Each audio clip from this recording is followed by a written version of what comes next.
This is Rebecca Schissel-Marshall with Whole Body Upgrade, a podcast to help you get unstuck, feel better, and have more energy. Let's get started.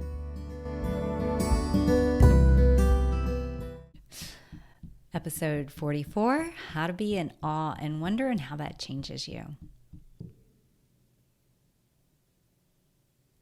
I want to begin by welcoming in the directions, the great direction of the east, the south, the west, and the north. I want to also welcome in the directions that are above, the directions that are below, and the directions that are within. I call in the elements of air, fire, water, and earth. And I call in our helping and compassionate spirit guides that are here to help support us and guide us. And I welcome in all the ancestors that have lived well and died well. And I acknowledge that I'm on the land of the Cherokee and the Creek in what is now known as Athens, Georgia. Hello, my friends.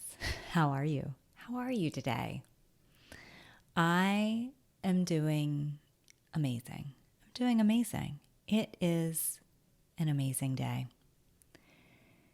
Today was actually one of those days where I reflected on and saw how far things have come for me really in the last 5 or 6 years. It's been a monumental shift in so many places of my life, and I took time to notice that today.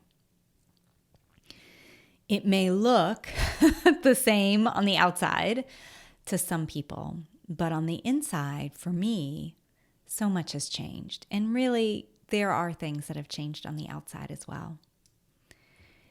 This is part of getting unstuck. This is part of what is possible, is that reflection for what has happened and also what I want to have happen, right? That holding space is a valuable part of getting unstuck, noticing what has already changed.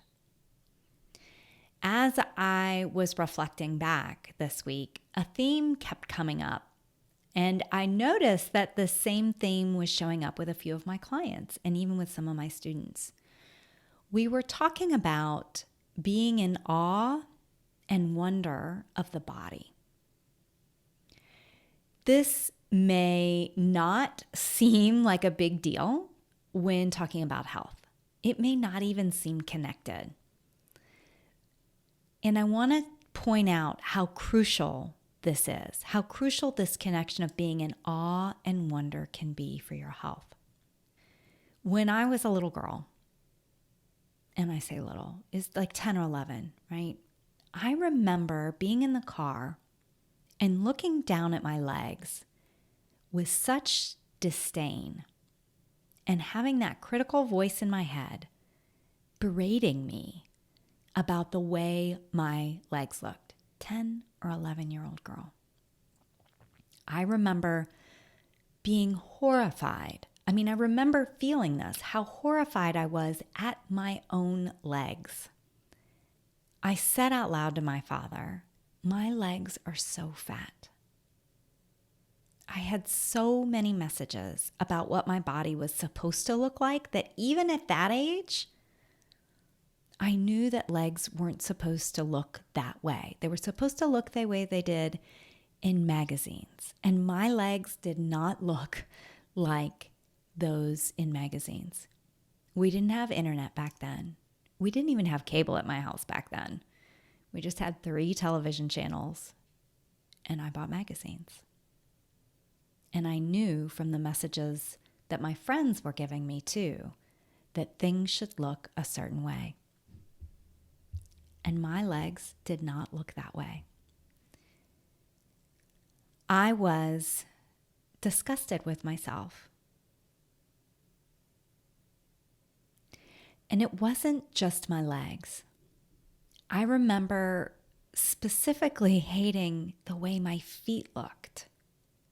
I just could not stand them. So there were so many parts of my body that I did not like, that it bothered me the way they looked because they weren't kind of quote unquote pretty These are just two examples of the critical voice in my head that was telling me how I was not good enough, how I was not up to the standards of beauty, I wasn't up to the standards of smarts, of humor, etc. All the things that I was supposed to be. That voice was telling me that there was something wrong with me. And for years, I believed the voice. I believed it hook, line, and sinker. I believed that there really was something wrong with my body, my brain, my heart. Slowly, I began learning that that was just a voice in my head, and that voice wasn't very kind to me. It was later in life that I learned that. I was not 10 or 11. It was much later. But slowly, I did learn that I could have a different conversation in my head. I learned to reassure myself when I was feeling bad. I learned that I could have kind things to say to myself. I could give compassion to the part of me that was trying so hard. I began seeing things differently. Part of this learning was I started practicing mindfulness. I started practicing gratitude. And it really shifted my perspective. Slowly, I began to see how to shift from living my life in that conversation with a critical voice in my head to one that was of kindness and compassion. I started to see things very differently.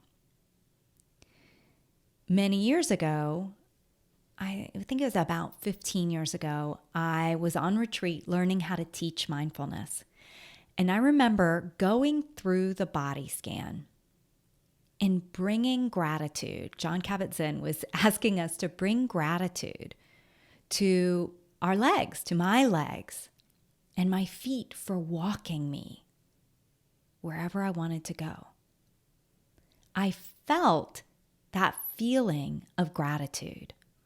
I could begin to have this perspective of not only gratefulness that my legs were there, but awe and wonder. I felt the awe and wonder of how amazing the human body is, that it can work, that it can function, that we can walk. Shortly after that, I remember going to yoga and being in shoulder stand and looking up at my toes and thinking, hello, toes. Like having a little conversation with them. You are so cute. And it was like, I didn't try to think that. It just happened. That thought came into my head. And in that moment, it hit me like a lightning bolt. That I no longer had this hate, this disdain for my feet that I had had all those years ago. I could now have compassion for myself. I could be in awe of my body. And I'm going to be honest, it didn't happen overnight, right? But it did happen. I practiced having a different relationship with my body and myself. And it didn't stop there. I was able to practice awe and wonder in so many different things, everything that was in my environment. Now, am I blissed out all the time and in awe of everything? No. No, I am not. I forget. I go unconscious and I complain just like everyone else. And I have my moments of being aware of the sheer amazement that I'm breathing, that I'm alive, that this human body is such a miracle. The fact that we have an internet is a miracle. The fact that we have computers, that I can post this on YouTube or on podcasts is amazing. It's a miracle. that someone had the brilliant idea to take ginger root, put it in hot water, and make ginger tea out of it. To be in amazement that salsa exists. How lucky am I to get to live in a world where there are dogs and cats that live in our houses and can keep us company. And that flowers bloom each spring. It's amazing to me. I'm in awe and wonder. Life is really amazing. That's living in awe and wonder. It can change the way you think about your body. It can change the way you experience life. If it feels like too much to be in awe and wonder of your body, if that, like even just looking at like your hands, think about all the things that your hands do every day. Isn't it amazing? Like you can be grateful for them and you can be in awe and wonder of like that fingers bend, that we can write, that we can type. If that feels like too much, it's okay. You don't have to start there. Start with one thing that you can be grateful for and see if you can be in awe of that thing. So how do you do it? Let's pick one thing that you're grateful for right now, right as you're listening to this. One thing that you're grateful for, or something that is absolutely amazing to you. It could be that squirrels can keep their balance on a telephone line, on an electric line. It could be your morning beverage. It could be the feeling of sun on your face. It could be that there is a breeze, how breeze works, how wind works. It could be that your hands can type. It could be that your ears can hear this. Or it could be in awe of something like plants know how to bloom, that penguins know where to go to have their babies each year. They go to the same space year after year. That birds know how to build nests. I'm amazed that these things exist in the world. They are here right now for me to learn about and to experience in this moment. It's amazing.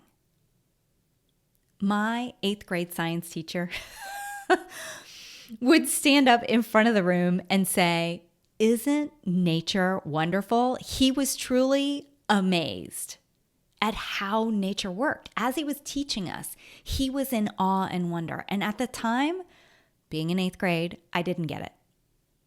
I didn't see how he was so giddy and happy about how frogs' digestive systems were made up. I didn't understand. But now I get it.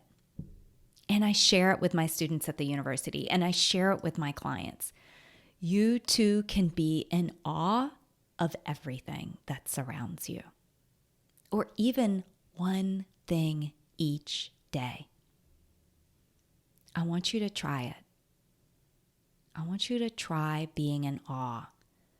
You can start with gratitude, or you can skip straight to awe, right? And I bet it will bring about positive emotions for you in your life.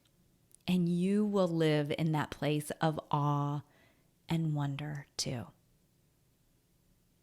Okay, dear ones, I hope you go try to be in awe and wonder of at least one thing each day. I'm going to challenge you and let me know how it goes. I would love to hear it.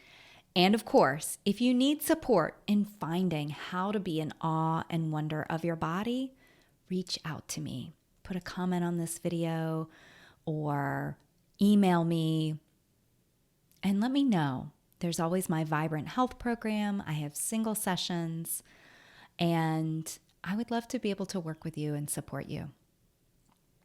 Okay, dear ones, I'll talk to you next time. Take good care of yourself.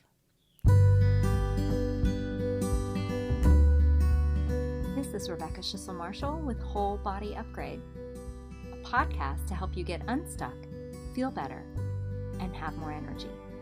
Let's get started.